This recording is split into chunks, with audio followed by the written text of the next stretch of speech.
kind of sad that I'm missing because City's in there while watching it. But let's travel across the United States to the East Coast to New Jersey, where the New York Jets' Denzel Mims has officially requested a trade. For those of you that don't know who Denzel Mims is, I'm not surprised at all. He was a second-round pick in 2020. He just has 31 catches on 490 yards in 20 total games this is 2 seasons as a New York Jet. He also is currently 7th on the depth chart, Combs, so he is not even like in that number 1 rotation. He's actually on the verge of getting cut.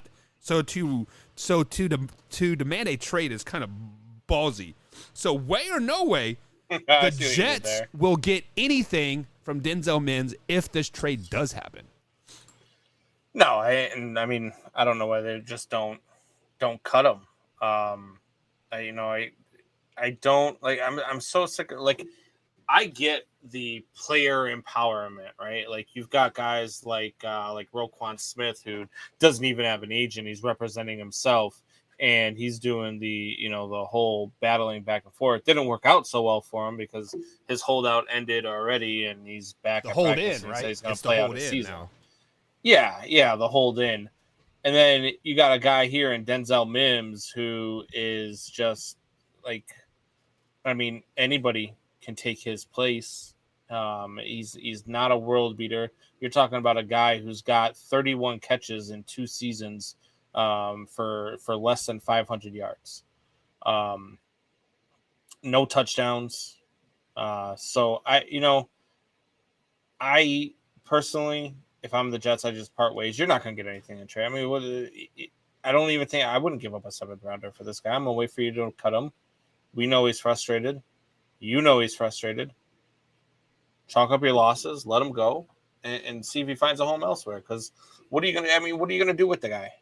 Right. You're not going to pay him. You're not going to do anything. Just this guy is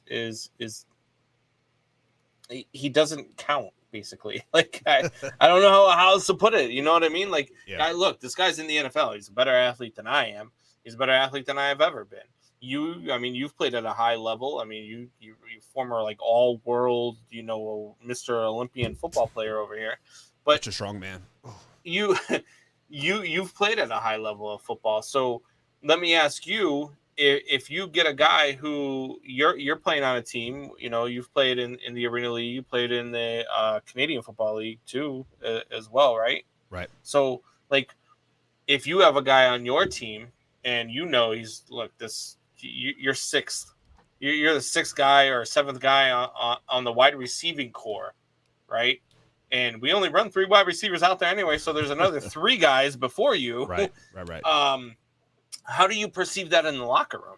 So as I would perceive it, I would see as a man that is frustrated in his situation, just because, let's just be honest, he is a 2nd-round pick, so obviously he was a elite athlete in college. I mean, he was a top 10, top 5 receiver in all of the NCAA.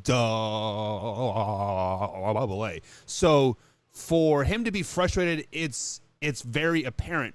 But at the end of the day, if you are not performing in practice and you are a 6th, 7th receiver on a team, shut your damn mouth. Like, shut up and carry me some water, because that's exactly what you are going to be doing if you keep running your mouth the way you are. Just because, let's just be honest, Denzel Mims has another 2 years left on his contract with the New York Jets. He can demand a trade all he wants. Look what the 49ers are doing to Jimmy G. You can demand a trade, but let's just be honest. We're just not going to play you. We are just going to literally waste your career. So if Denzel Mims doesn't just shut his mouth, Combs, he is going to be wasting his career, and he is going to be one of those what if. What if he could have got on the field? What if he could have just shown up and done well? So yeah, but I mean, he's been there. I mean, he's played. He just hasn't. He hasn't shined. Like, look, if you're that good, an NFL team